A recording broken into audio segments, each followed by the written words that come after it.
시편 46편이요.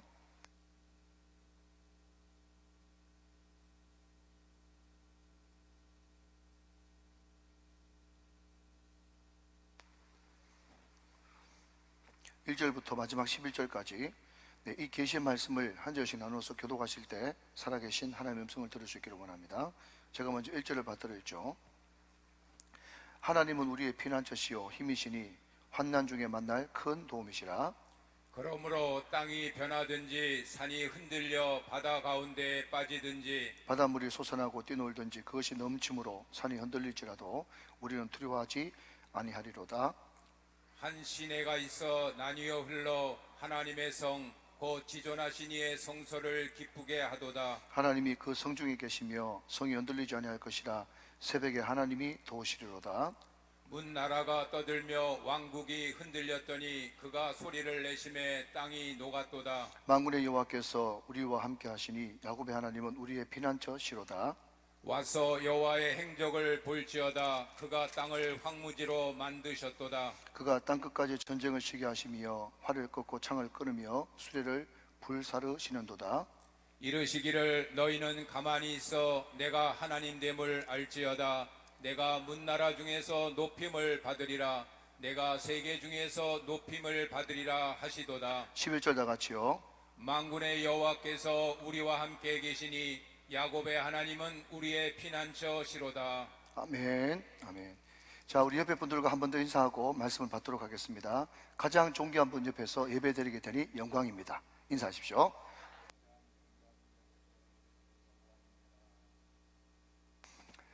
여러분 기도하시면서 말씀을 좀 들으시면 좋겠어요. 제가 4주째 계속 새벽마다 이렇게 부르짖는 기도를 하고 설교를 계속하니까 목이 좀 칼칼해요. 그래서 여러분들이 평소 때도 저를 위해서 기도해 주실 때 하나님, 우리 담임 목사님 아무리 부르짖고 아무리 기도하고 아무리 찬양하고 설교해도 목이 마르거나 새하지 않도록 은혜를 주십시오. 할렐루야. 그렇게 기도해 주시면 대단히 감사하겠습니다. 저는 우리 교회에서만 설교하는 그런 목사가 아니라 여러분 활짝 웃으셔야 됩니다. 앞으로 온천한 만국에 다니면서 말씀을 전해야 되는 말씀의 종이기 때문에 여러분들 제 목을 위해서 기도 많이 해주시면 대단히 감사하겠습니다. 할렐루야. 여러분, 제가 시편을 강의할 때마다 늘 강조하는 것이 시편을 제대로 묵상하고 제대로 읽기 위해서는 반드시 마음 밑바닥에 가지고 있어야 될 것이 바로 4글자입니다. 한번 따라 하실까요? 삶의 자리. 시작. 삶의 자리. 항상 시편을 묵상할 때는 삶의 자리라고 하는 이 4글자를 잊으시면 안 됩니다. 여러분, 삶의 자리가 뭡니까? 그 시편 성도, 시편 기자의 환경이죠. 바꿔 말하면 처지라 그럴까요? 상황이라 그럴까요? 환경, 형편 다 똑같은 말이죠. 이 시편 기자, 시편 성도가 지금 어떤 환경에서 이 글을 기록하고 있는가, 그것을 쭉 살펴보면 뭐라고요? 하나님, 예수님, 성령님 나오면 무조건 동그라미, 그리고 반복돼 나오는 단어 나오면 동그라미. 그런데 시편을 쭉 읽어보면서 반복돼 나오는 어떤 단어나 뉘앙스가 있으면 그것은 이 시편 성도의 삶의 자리라는 거예요. 자, 여러분, 그런 의미에서 1절 말씀을 한번 보시면 1절, 하나님은 우리의 피난처시요 힘이시니 환난 중에 만날 큰 도움이시라 그랬습니다. 자, 여러분, 여기 환난이라고 하는 단어가 나왔습니다. 환난. 자, 그러니까 지금 이 시편 기자가 처해 있는 형편이 뭐라고요? 환난이에요, 환난. 자, 그런데 여러분, 이 환난이 히브리 말로 차라라는 단어를 쓰는데, 이 차라가 환난이라는 단어의 뜻도 있고 고난, 고통, 역경 다 비슷한 의미죠. 그런 뜻이 있다는 거예요. 근데 제가 좀 더 유식하게 이야기하자면 이 차라라고 하는 이 히브리 단어는요, 복수형이에요. 그렇기 때문에 좀 더 꼼꼼하게 번역을 한다면 좀 어색하지만 환난들, 고통들, 고난들, 복수로 번역하는 것이 훨씬 더 원문에 가깝겠죠. 여러분, 야고보서 1장 2절 말씀에 보면 이런 말씀이 나옵니다. 내 형제들아, 너희가 여러 가지 시험을 당하거든 온전히 기쁘게 여겨라 그랬습니다. 자, 여러분, 시험을 당하는데 어떤 시험이라고요? 여러 가지 시험이에요. 이 여러 가지 시험, 이것을 또 헬라 원문에서 찾아보면요, 형령색색의 시험 이런 뜻이에요. 형령색색이 뭡니까? 다채로운, 더블로, 세트로, 그죠? 여러 가지 시험들이 한꺼번에 겹쳐서 온다는 것을 의미한다는 거죠. 그래서 여러분, 여기에 7학년도 계시고 8학년도 계시고 또 2학년, 3학년 많은 분들이 계시는데, 인생을 조금만 살아보면 항상 느끼는 것은 뭔가 하면, 야, 이 고난이라는 것이, 시험이라는 것이, 환난이라는 것이, 역경이라는 것이 이 세트로, 더블로 그냥 막 밀려오는구나. 우리 성도들 가운데도요, 몸이 너무 안 좋으세요. 그러면 사업이라도 잘 돼야 되는데 사업도 잘 안 돼요. 사업이 잘 안 되면 애들이라도 말 잘 들어야 되는데 애들도 말을 안 들어요. 그러니까 여러 가지 시험이 한꺼번에 막 밀려오는 그런 것을 보게 된다는 것입니다. 여러분, 이 시험과 환난이 얼마나 혹독하고 매서웠는지 이 시편 성도는요, 자연 재난 내지는 자연 재해로 자기의 고난이 얼마나 심한지를 2절 3절에서 표현하고 있어요.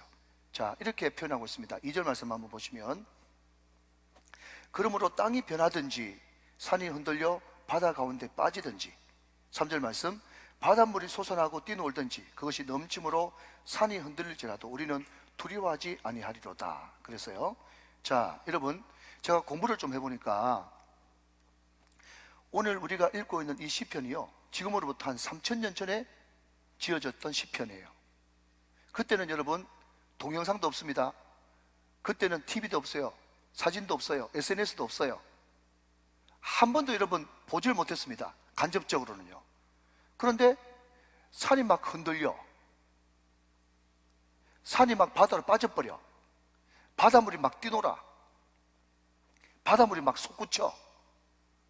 여러분, 3000년 전에 유대 땅 팔레스타인 지방에 사는 사람들이 가장 무서워하는 자연 재난, 재해, 그게 뭐겠습니까? 제가 말씀드렸잖아요, 방금. 땅이 흔들려. 시작. 지진이에요. 강력한 지진. 그 강력한 지진이 일어나니까 정신을 못 차리는 거예요. 근데 그 강력한 지진이 바다에 일어나니까 이게 막 쓰나미가 돼가지고요, 그 바닷물이 산을 탁 쳐버리니까 막 산이 막 바닷물에 풍덩 빠지는 거예요. 집채만한 파도가 막 밀려오니까 말이죠, 모든 것이 그게 막 다 쓸려가는, 여러분 상상만 해도 얼마나 무섭고 두렵겠습니까? 그런데 여러분, 오늘 3절에 나오는 이 바닷물이 솟아나고 라고 하는, 이 솟아난다라고 하는 이 말이 하마라는 단어예요. 하마. 제가 안 들었는데 어떻게 찾아냈지? 네, 하마라는 단어예요. 그리고 여기에 뛰논다 라고 하는 이 단어가 하마르라는 단어인데, 이 솟아난다 하마가 어떤 뜻인가 하면요, 으르렁거리면서 소리를 지른대요. 그러니까 파도가 막 밀려오는데 우 하면서 막 소리를 지르면서 마치 막 맹수가 표하듯이 그렇게 막 바닷물이 막 솟아난다는 거예요. 그리고 여러분, 뛰논다라고 하는 이 단어가 하마르인데, 이 단어의 뜻은 뭔가 하면요, 거품이 막 일어난다는 거예요. 거품이. 야, 상상만 해도 무섭죠? 예? 무섭다고 좀 해주세요. 무서운 거예요, 무서운 거예요. 여러분, 제가 이 말씀을 또 이렇게 연구를 하면서 소리 지른다, 거품이 일어난다, 그러니까요, 제 밑바닥에 있었던 옛날의 트라우마가 기억이 나더라고요. 제가 초등학교도 안 들어갔을 어떤 시기에 제가 공터에서 우리 친구들하고 놀고 있는데 갑자기 어디서 나왔는지 그 주인도 모르는 개가 말이죠, 으르렁거리면서 저를 향해서 막 쫓아오고 있는 거예요. 그래서 제가 어머 하면서 깜짝 놀라가지고 잠시 보고 이렇게 도망쳤는데, 그때 잠시 본 게 뭔가 하면요, 개 입을 봤는데 개 입에 막 거품을 물고 으르렁거리면서 거품을 물고 막 쫓아오는데 얼마나 제가 무서웠다고요. 그런데 여러분 한번 맞춰보세요. 제가 물렸게요, 안 물렸게요? 안 물렸어요? 물렸어요. 종아리에 물려서, 종아리에 딱 물렸는데, 선명하게 여러분 개이빨 자국이 딱 났는데, 더 놀라운 것은요, 요즘 같았으면 막 병원 뛰어가가지고 뭐 광견병 주사 맞고 약 처방 받고 막 그랬을 거 아니겠어요? 근데 나는 좀 아파가지고 막 힘들어하고 있는데, 저희 어머니가 약 가져왔다 해가지고 벌떡 일어나 보니까요, 그 개의 주인한테 찾아가가지고 그 개 털을 갖고 왔더라고요. 그거 해가지고 도대체 무슨 효험이 있는지 모르겠어요. 참 지금 생각하면 얼마나 참 거시기 한지 모르겠어요. 그런데 여러분, 중요한 것은 이렇게 무서운 자연재해, 여러분, 자연재해가 문제가 아니라 이 시편 성도가 당하고 있는 고난이 이만큼 대지진이 일어나가지고 모든 걸 다 쓸어가 버리는 듯한 이런 환난과 고통, 고난들 가운데 있음에도 불구하고 놀라운 것이 뭐예요? 3절 하반절을 보니까 우리는 두려워하지 아니하리로다, 그렇게 고백을 하고 있다는 거예요. 여러분, 기독교를 어떤 사람은 이야기하기를 고백의 종교다, 그렇게 이야기합니다. 고백의 종교. 그 고백 때문에 우리는 구원받고 천국 가는 거예요. 여러분, 마태복음 16장 16절 말씀, 주는 그리스도시요 살아계신 하나님의 아들이십니다. 그 고백이 또 굉장히 위대한 고백이고 우리가 다 같이 해야 될 고백이죠. 하나님은 살아계십니다. 이 고백도 위대한 고백이요. 하나님은 나와 세상 끝날까지 함께 하십니다. 이 고백도 너무나 위대한 고백입니다. 그러나 여러분, 지금 이 시대에, 저는 이 말씀을 준비하면서 지금 이 시대에 전쟁이 일어나고 전염병이 창궐하고, 여러분, 같은 동족이면서도 미사일을 수십 발 쏴대는 저 북과 마주친 이 시대에 우리 믿는 한국교회 성도들이 가장 먼저 드려야 될 고백 중의 고백은, 세상이 아무리 어지럽고 전염병이 창궐하고 전쟁이 혹시나 일어난다고 할지라도 우리는 두려워하지 아니하리로다, 이 고백이 지금 이 시대에 가장 필요한 우리의 신앙 고백이라는 것입니다. 자, 그렇다면 여러분, 이 시편 성도가 이렇게 엄청난 고난과 환난을 당하고 있는데 어떻게 두려워하지 않을 수 있었을까? 그 이유와 근거가 있지 않겠습니까? 저는 여러분, 그것을 좋아하는 거예요. 할 수 없이, 무슨 이유도 근거도 없이 무조건 두려워하지 말라, 그것 가지고는 안 된다는 거죠. 분명히 이 시편 성도가 우리와 똑같은 성경에 살아오미로되 이 사람이 두려워하지 않을 때는 무슨 이유와 근거가 분명히 있단 말이죠. 여러분, 많은 사람들은 외칩니다. 물론 안 외치는 것보다 100번 1000번 낫겠죠. 난 안 두렵다, 난 무섭지 않다, 난 담대하다, 난 승리할 것이다, 100번 1000번 만번 다양한 어구로 바꿔서 외치고, 여러분, 소리 지른다고 할지라도 소리 안 지르는 사람보다 낫겠지만, 외치지 않은 사람보다 낫겠지만, 부정적인 사람보다 낫겠지만, 그 외침이 100번 1000번 반복된다고 할지라도 아침에 자고 일어나면 여전히 불안과 두려움은 여전히 남아있단 말이죠.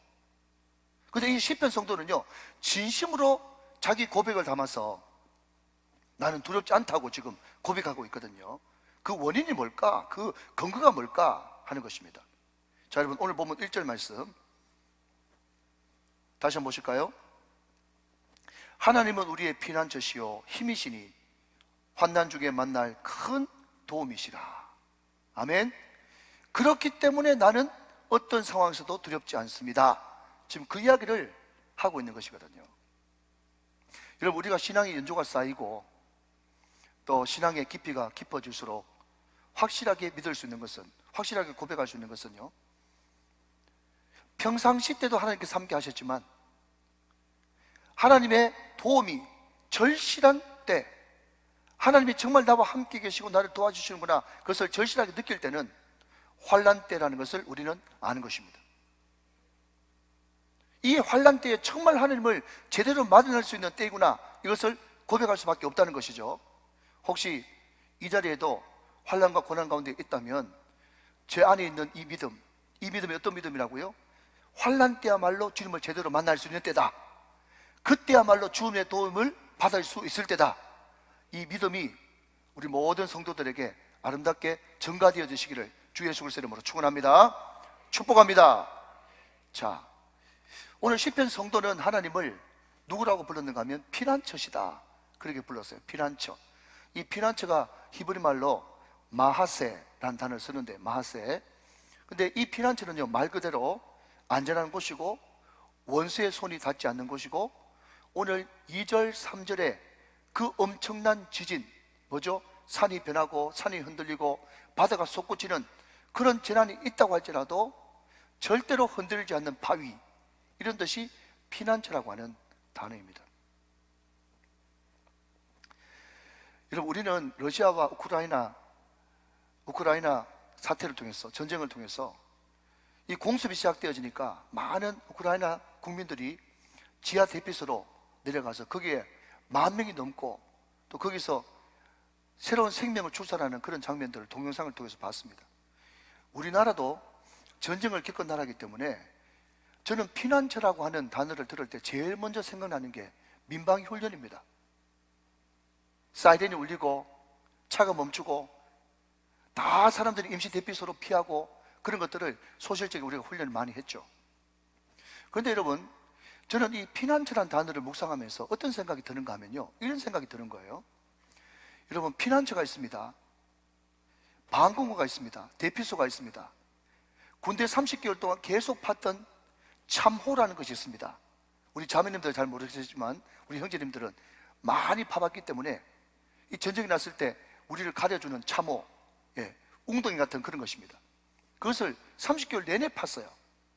그러면 여러분, 방금 말씀드린 이 피난처, 대피소, 참호 말입니다. 방공호 말이죠. 이것을 여러분 한번 대답해 보시죠. 전쟁이 났을 때 파는 겁니까? 아니면 전쟁이 없을 평시에 파둬야 되는 것입니까? 전자입니까? 후자입니까? 후자죠. 많은 형제님들이 경험하셨겠지만 군생활 내내 자고 일어나면 참호 파고 밥 먹고 나면 땅 파고, 그걸 할 때 제 어린 마음에는 어떤 생각이 드는가 하면 이거 시간 때우기인가? 좀 거친 말로 무슨 개 훈련시키나? 아무것도 안 하면 사고 나니까 일부러 뺑뺑이 돌리는 건가? 그렇게 생각했어요. 여러분, 피난처가 말이죠, 평상시 때는 얼마나 중요한지 모른다니까요. 근데 전쟁이 일어나면, 위기가 닥치면, 그거 없으면 숨을 곳이 없는 바람에 다 죽는 거예요. 자, 계속 이어서 여러분, 하나님은 우리의 피난처시고 힘이시고 그 다음 우리의 큰 도움, 환난 중에 만날 큰 도움이라고 그랬어요. 근데 여러분, 이 큰 도움이라고 하는 이 말이 말이죠, 또 원어적으로 사전을 보니까 손만 뻗으면 도움을 받을 수 있는 것, 큰 도움이라는 것이 내가 크다 이런 뜻도 되지만은요, 이 큰 도움의 원어적 뜻이 뭔가 하면요, 손만 뻗으면 도움을 받을 수 있는 곳, 가까운 곳에 도움을 받을 수 있는 곳, 금방 도움을 받을 수 있는 곳, 즉시 도움을 받을 수 있는 곳, 이런 뜻을 가지고 있어요. 여러분, 예를 들면 이런 겁니다. 제가 담임 목사니까 건물의 책임자 아니겠어요? 우리 교회에 이제 경찰관들도 때로는 차 마시러 오고 또 여기저기 관공서에서 나옵니다. 이 경찰 아저씨들이 말이죠, 우리 교회에 오면 이 바깥에 이제 벤치에 앉아가지고 차 한 잔씩 이렇게 하고 좀 쉬었다가 가는데, 아이고 수고 많습니다, 제가 차 한 잔씩 대접할 테니까 안에 들어와서 터부 우리 카페에 들어와가지고 차 한 잔씩 하십시오, 제가 권합니다. 물론 그들은 잘 안 들어오려고 그러죠. 그러니까 우리 경찰 아저씨들이 저희 교회 찾아오는 거 전혀 뭐 때문에 찾아왔을까 긴장도 안 되고요, 또 무섭지도 않아요.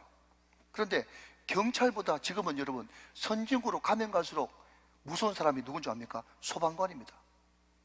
소방관이 와가지고 말이죠, 옛날 우리 소실적에는 면석이 이런 사람들이 무서웠는데, 하여튼 소방관들이 오면 와가지고 꼼꼼하게 체크합니다. 무슨 체크를 하는가 하면요, 비상벨은 손 닿을 만한 곳에 있는가, 소화기는 손을 뻗으면 바로 소화기를 집을 수 있는가, 이런 것들을 다 메타까지 재가지고 얼마나 철저하게 감시를 하고 또 검사를 하고 안 되면 벌금을 매기고 경고장을 주고. 여러분 모르셨죠? 철두철미하다니까요. 그런데 여러분, 그게 선진국으로 가면 갈수록 더 철두철미해질 겁니다. 그런데 여러분, 저 제3세계 동남아를 비롯해서 그런데 가보면 말이죠, 분명히 비상벨이 있는데 안 눌려, 소화기는 있는데 작동이 안 돼. 이름만 있을 뿐이지 작동이 안 되는 거예요. 그게 후진국의 특징이에요. 여러분, 피난처는요, 우리가 평시 때 늘 피난처를 갈고 닦고, 이 말을 다른 말로 바꾸면 피난처 되시는 하나님을 늘 교제하고 만나고 익숙해짐으로 말미암아서 언제든지 위기를 만났을 때, 고난을 만났을 때 하나님을 찾아가는 그 걸음이 빨라야 그 하나님이 진정한 우리의 피난처가 될 수 있다는 것입니다. 오늘 저와 여러분에게 주시는 하나님의 말씀으로 받으시기를 주님의 이름으로 축원합니다. 여러분, 마르틴 루터가 34살 때 종교개혁을 일으켰어요. 이건 아니지, 이건 성경이 아니지, 종교개혁을 일으켰는데, 그 당시만 해도 로만 가톨릭 교회가 얼마나 박해가 심하고 살기등등하고 무서웠습니까? 끊임없는 박해가 돌아오니까 말이죠, 루터가 벌벌 떨리는 거예요. 밤새도록 몇 날 며칠 잠을 못 자는 거예요. 마지막에는 말이죠, 심한 우울증까지 걸려가지고 죽기 일보 직전까지 됐어요. 그 극심한 두려움 가운데 루터가 오직 성경, 그 일념을 가지고 성경 말씀을 읽었는데, 루터가 가장 좋아하는 성경은 신약에는 로마서고 구약에는 시편인데, 특별히 시편 46편 1절, 우리가 방금 읽었던 하나님은 우리의 피난처시요 힘이시니 환난 중에 만날 큰 도움이시라, 이 말씀을 몇 번이고 묵상하면서 은혜를 받는데, 갑자기 하나님께서 영감을 주셔가지고 펜을 들고 작사를 하고 작곡을 합니다. 그것이 여러분, 우리가 설교 후에 부를 찬송가 585장 내주는 강한 성이요, 이것이 마르틴 루터가 지금으로부터 500년도 더 전에 작사 작곡한 노래입니다. 같이 한번 불러볼까요? 내주는 강한 성이요 방패와 병기 되신 큰 환난에서 우리를 구하여 내시리로다. 옛 원수 마귀는 이때도 힘을 써 모략과 권세로 무기를 삼으니 천하에 누가 당하랴. 아멘이십니까? 내주는 강한 성이요 방패와 병기 되신다. 그런데 저는 여러분, 이 찬송 가운데 2절이 더 마음에 드는 거예요. 내 힘만 의지할 때는 패할 수밖에 없도다. 힘 있는 장수 나와서 날 대신하여 싸우네. 이 장수 누군가? 주 예수 그리스도 만군의 주로다. 당할 자 반드시 이기리로다. 반드시 이기리로다. 반드시 이기리로다.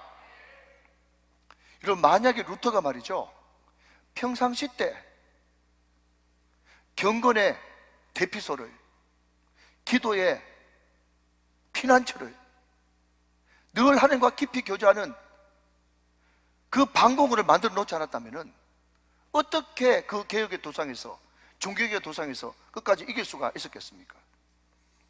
우리가 믿든 믿지 않든 점점 세상은 말세지말로 가고 있습니다.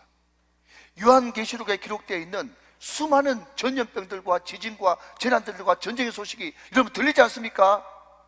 여러분, 이때 전쟁의 소문을 듣고 어떤 날 소문을 들을 때마다 아이고 무서워라 하면서 두려워하는 마음이 우리가 가져야 될 마음이 아니요. 할렐루야. 쾌세라 세라, 이미 망할 세상 실컷 타락하고 죄짓고 망하자, 그런 생각도 우리 믿는 사람이 가져야 될 생각이 아니요. 오직 하나님의 얼굴, 하나님의 손이 아닌 하나님의 얼굴, 상황이 아닌 하나님의 말씀을 붙들고 하나님이 나의 피난처가 되어 주시옵소서, 하나님이 나의 힘이 되어 주시옵소서, 하나님이 환난 중에 큰 도움이 되어 주시옵소서, 늘 손만 뻗으면 계시는 그 하나님을 늘 느끼면서 살아가고 싶습니다. 그런 마음을 가지고 주님과 함께 승리하시는 저와 여러분 다 되시기를 주 예수 그리스도 이름으로 축원합니다. 축복합니다. 자, 한 걸음 더 나가서 오늘 시편 성도가 그 환난과 그 고난 가운데서라도 나는 두렵지 않다고, 우리는 두려워하지 아니하리로다고 고백할 수 있는 이유와 근거가 무엇인가? 자, 오늘 본문 5절 말씀을 같이 한번 보도록 하겠습니다. 하나님이 그 성중에 계심에 성이 흔들리지 아니할 것이라. 시작. 새벽에 하나님이 도우시리로다. 여러분, 이 시편 성도는요, 그 어려움과 환난 가운데서도 두려워하지 않을 수 있었던 이유는 뭔가 하면 새벽에 도우시는 하나님을 굳세게 믿었기 때문에 그렇다는 것이에요. 여러분, 제가 어느 목사님 설교를 들어보니까 이민 목회를 하시는 목사님인데, 여러분 우리나라도 마찬가지겠지만 미국도 구라파도 다 밤문하지 않습니까? 밤 9시 10시는 한참 대낮이죠. 모든 젊은이들이, 청년들이, 또 어른들까지도 12시 1시까지 그냥 막 넘기지 않습니까? 그러니까 문화 자체가 밤문화니까 여러분 새벽에는 새벽 기도할 엄두를 못 내는 거예요. 그런데 이 목사님이 말씀을 묵상하다 보니까 이 새벽 이야기가 너무 많거든요. 그러니까 큰 맘 먹고, 새벽 기도를 다시 리뉴얼, 다시 세팅해야 되겠구나, 다시 잃어버리지 말아야 되겠구나 생각을 하고는, 이 교회가 아직까지 작은 교회이기 때문에 미국 교회를 빌려서 썼는데, 그 미국 목사님한테 이 한국 목사님, 이민 목회를 하시는 목사님 찾아간 겁니다. 그러면서 목사님, 우리가 새벽 기도를 좀 하려고 그러니까 교회 좀 예배당 좀 빌려주십시오. 그랬더니요, 미국 목사님이 깜짝 놀라면서, 새벽 5시에 성도들이 모인단 말입니까? 네, 그렇게 할 겁니다. 그 새벽에 목사님이 설교하신단 말입니까? 예, 제가 설교할 겁니다. 1년 내내 목사님이 그것을 다 인도하신단 말입니까? 예, 제가 다 인도하려고 마음에 결단을 했습니다. 그렇게 이야기했더니요, 미국 목사님이 기가 막힌 말을 하는데 두 가지를 이야기하는 거예요. 첫 번째, 목사님 그러다가 죽습니다. 이게 첫 번째예요. 미국 목사님 생각에는요, 그냥 목사님이 1년 360일 계속 새벽 기도 하는 것은, 또 더군다나 인도하는 것은 곧 죽음을 의미하는 거예요.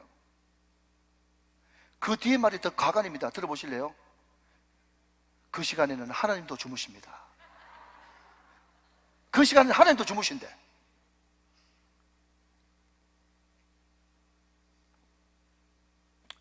여러분, 오래전에 벌써 이래됐죠. 공영방송 SBS에서 신의 길, 인간의 길이라고 하는 다큐멘터리를 방영했어요. 혹시 보신 분들 계실 거예요.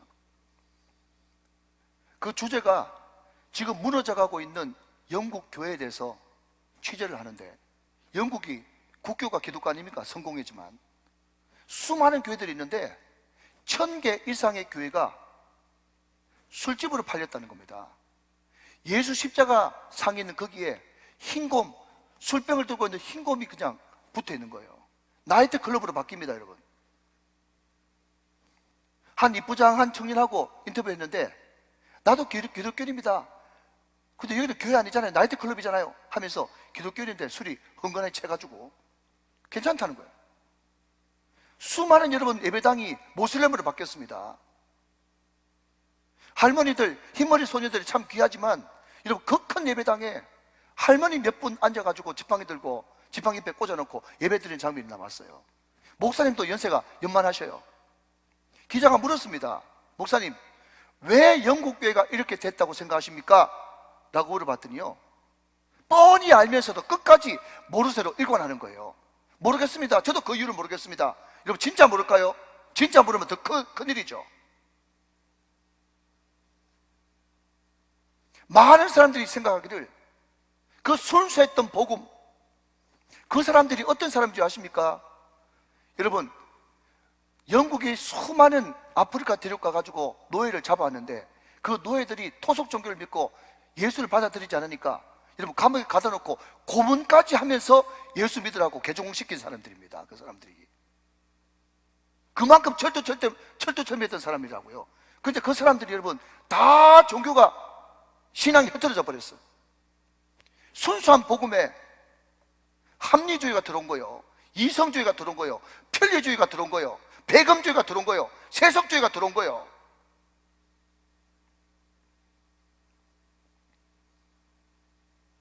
그러니까 거기에는 헌신도, 땀도, 눈물도,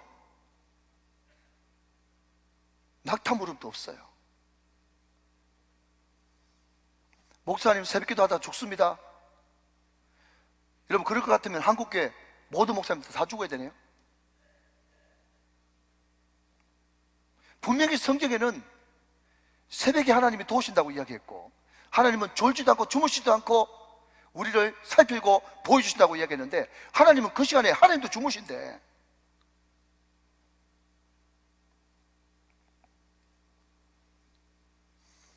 여러분, 이런 인본주의적이고 성경과는 전혀 다른 세계관이 유럽 교회 안에, 미국 교회 안에 퍼져 있으니까 영적으로 다운될 수밖에 없죠. 그러니까 젊은이들은 그 목마름과 그 갈급함을 어떻게 할 수 없어가지고 그 똑똑한 옥스퍼드 캠브리지 하는 애들이 공동묘지 가가지고 아프리카 원신들이 하는 샤머니즘 종교를 그대로 받아들여가지고 해탈한 모습으로 몽롱한 상태에서 자기의 목마름을 채우려고 하지만 그 목마름이 채워집니까? 계속해서 등장하는 사마리아 여인의 그 목마름이 그 젊은 사람도 계속 머물고 있는 것입니다. 여러분, 제가 오늘 이 본문을 또 성령의 감동 가운데 선택한 이유는요, 많은 학자들이 이 본문의 배경이 히스기야 시대 때 열왕기하 19장의 배경을 두고 있다, 이렇게 이야기하시는 분들이 많이 있습니다. 여러분 아신 대로 그 당시에 아수르, 세계사에서는 아시리아 그렇게 이야기하는데, 아수르는 그 당시에 최고 강국이고 패권국이었어요. 그 아수르의 사내립이 대군을 이끌고 남유다를 쳐들어오죠. 북이스라엘도 단숨에 삼켰던 그 아수르가 말이죠, 두 지파밖에 안 되는, 그 북이스라엘 10분의 1밖에 안 되는 전력의 남유다를 금방 무너뜨리겠죠. 이제 사면초가가 된 것입니다. 그 소식을 듣고 히스기야가 자기 옷을 찢고 굵은 베옷을 동이고 성전에 들어가서 바로 철야 기도에 들어갑니다. 자기는 기도해야 되니까 신하들을 보내가지고 자기의 영적 멘토였던 이사야에게 나라가 지금 이 형편에 있으니까 기도해달라고 그렇게 이야기를 합니다. 이사야가 기도합니다. 히스기야가 기도합니다. 온 백성들이 다 같이 금식하면서 하나님 앞에 간구하고 매달립니다. 여러분, 히스기야가 성전에 들어가서 기도하는 그 밤, 그 새벽에 어떤 일이 일어나느냐? 열왕기하 19장 35절 말씀은 이렇게 말씀하고 있습니다. 자, 앞을 한번 보시죠. 이 밤에 어떤 밤이죠? 히스기야가 성전에 들어가서 기도하는 그 밤에 말이죠, 여호와의 사자가 나와서 아수르 진영에서 군사 18만 5천 명을 친지라. 그 다음 아침에 일찍이 이것을 두 글자로 바꾸면 시작. 새벽 일어나 보니 다 송장이 되었더라. 할렐루야. 사랑하는 여러분, 새벽에 하나님이 도우십니다. 새벽에 하나님이 기적을 일으키십니다.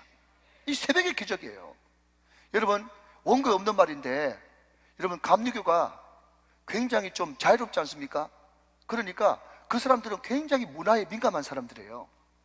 우리가 많이 알고 있고 존경하는 유교성 목사님이 선한목자교회에서 제일 먼저 만들었던 것이 특세를 대신해서 특밤을 만들었어요. 특밤이 뭡니까? 특별한 밤예배. 그래서 새벽 기도는 약화시키고 밤 예배를 많이 활성화시켰단 말이에요. 왜? 모든 활동을 다 밤에 하니까. 그런데 그분이요, 말씀을 묵상하다가 하나님의 감동을 받고, 아, 성경은 새벽이다. 그래서 새벽 기도로 교회 전체를 리뉴얼합니다. 그냥 조그마한 소예배실에서 예배 드리던 새벽 예배를 본당으로 옮깁니다. 비록 짧은 설교지만 목사님이 여러 번 여러분 새벽 기도를 합니다. 깨어있는 사람이죠. 여러분, 제가 자주 이야기하는 여호와의 전쟁이 있지 않습니까? 여호와의 전쟁이 뭐죠? 남유다 히스기야가 칼에 피 한 방울 안 묻히고 하나님이 직접 싸워서 이기심으로 승리하게 되었단 말이죠. 그 기적이 새벽에 일어난 것입니다. 여러분, 성경 말씀을 한번 보시겠습니까? 성경 말씀 우리가 지금 46편을 펴놓고 있는데요, 여러분 앞장에 보시면 시편 42편이 있고요, 그 위에 제 성경에는 제2권 이렇게 적혀 있는데, 여러분 성경에도 그렇게 적혀 있습니까? 예, 제2권 적혀 있죠? 적혀 있죠? 예. 시편은 총 5권으로 되어 있어요. 5권. 제5권으로 되어 있죠. 여러분, 지난번에 한번 말씀드린 것 같지만 제1권은 창세기하고 연관되어 있습니다. 여호와 우리 주여, 주의 이름이 어찌 그리 아름다운지요, 주의 손가락으로 만드신 주의 하늘과 주의 달과 별, 그게 시편 8편이지 않습니까? 그게 1권이거든요. 그게 창세기하고 연관되는 거예요. 2권은 그러니까 어디에? 출애굽기. 3권은요 레위기. 4권은요 민수기. 5권은요 신명기. 그게 모세오경 토라하고 이렇게 1권이, 2권이, 3권이, 4권이, 5권이 이렇게 연결되어 있는 거예요. 자, 그러니까 여러분, 우리가 지금 읽고 있는 성경이 시편 46편 제2권이니까 이것이 어디하고 연결되어 있습니까? 출애굽기하고 연관되어 있는 거예요. 그래서 여러분, 어떤 학자들은요 2절 3절 거기에 산이 변하든지 뭐 바다가 솟구치든지 이런 것들을 홍해 사건 아닌가, 그렇게 해석하는 학자들도 꽤나 많이 있습니다. 아무튼 여러분, 우리가 출애굽기 14장에 보면 어떤 말씀이 나오는가 하면 홍해가 갈라졌어요. 이스라엘 백성들이 다 통과합니다. 그때 애국 군사들이 막 쫓아오면서 도망 못 가도록 다 잡아 죽이려고 막 쫓아오는 그때에 바다의 힘이 다시 세력이 얻어가지고 쫙 다물어지면서 모든 애국 군사들이 홍해 바다에 수상되는 장면이 나옵니다. 자, 여러분 한번 확인해 보시죠. 출애굽기 14장 27절의 말씀. 자, 앞을 보시면서 모세가 곧 손을 바다 위로 내밀매, 시작. 새벽이 되어 바다의 힘이 회복된지라 애굽 사람들이 물을 거슬러 도망하나 여호와께서 애굽 사람들을 바다 가운데 엎으셨다 그랬습니다. 자, 여러분 보십시오. 애굽으로부터 완전히 승리한 그때도 언제였습니까? 새벽이었어요. 그리고 여러분 출애굽기 15장 넘어가면 미리암과 온 이스라엘 백성들이 승리의 잔치를 벌리면서 춤 파티를 벌이지 않습니까? 승리의 잔치를 벌려요. 그때도 새벽이요. 여러분, 만나도 새벽에 내렸습니다. 여리고도 새벽에 무너졌습니다. 여러분, 다윗도 새벽을 깨우는 사람이었습니다. 그 유명한 시편 57편에 비파야 수구마 깰지어다 내가 새벽을 깨우리로다. 다윗도 새벽의 사람이었고 예수님도 마가복음 1장 35절 말씀에 새벽 오히려 미명에 한적한 곳에 가서 그곳에서 기도하셨던 예수님. 성경에 등장하는 많은 사람들은요 다 위대한 새벽의 사람이었어요. 이런 빌리그람 목사님이요 전 세계 다니면서 집회를 했지 않습니까? 근데 이분이 나라들마다 가보니까 그 나라의 아침 문화가 그 나라를 결정짓는다, 그런 이야기를 서울에 오셔서 직접 하셨어요. 이분이 캐나다에 가보니까요 새벽에 새소리 때문에 시끄러워가 잠을 깼대요. 그만큼 자연 환경이 캐나다가 좋다는 거죠. 여러분, 일본에 가보니까 사람들이 아침에 출근하는 소리하고 공장 돌아가는 소리 때문에 아침을 깼다는 겁니다. 한참 그때 산업에 부흥이 일어났던 시기였단 말이죠. 근데 여러분, 한국에 와보니까 지금은 없지만 빌리그람 목사님이 그때 와보니까 한국에는 교회에서 치는 새벽 종소리 때문에 잠을 깼단 말이죠. 그걸 자기가 이야기하면서 한국의 새벽은 항상 교회 종소리와 함께 시작하니 한국교회는 반드시 부흥될 것이다, 한국은 반드시 잘 될 것이다, 잘 될 수밖에 없을 것이다, 그렇게 예언 아닌 예언을 했는데 그대로 한국에 엄청난 부흥이 일어나게 될 것입니다. 여러분, 전 세계에 지금 200나라가 넘는 나라가 있지 않습니까? 근데 그 나라, 모든 나라, 여러분 북한을 비롯해 가지고 어떤 나라라 할지라도 말이죠, 여러분 새벽 5시부터 불러대는 나라는 없습니다. 어느 직장이, 어느 학교가, 어느 학원이, 여러분 학교 학원이라도 밤 10시 돼 가지고 나오라고 그랬죠? 밤 12시 돼 가지고 나오라고 그랬죠? 여러분 새벽 5시에 학원 나오라고 하는 학원 아무도 없어요. 여러분 심지어 연애해 가지고, 그죠? 한참 지금 뜨거운데 애인도 새벽 5시에는 안 불러내. 그 시간은 하나님의 시간이야. 그 시간은 하나님이 도우는 시간입니다. 물론 있지, 우리 교회도 있어. 어떤 사람인가 하면 우리 세상 가서 데이트하지 말고 새벽 5시에 우리 같이 특세 가자, 그래가지고 손잡고 교회 나오는 커플들이 있어요. 그 사람들은 참 이쁘죠. 할렐루야.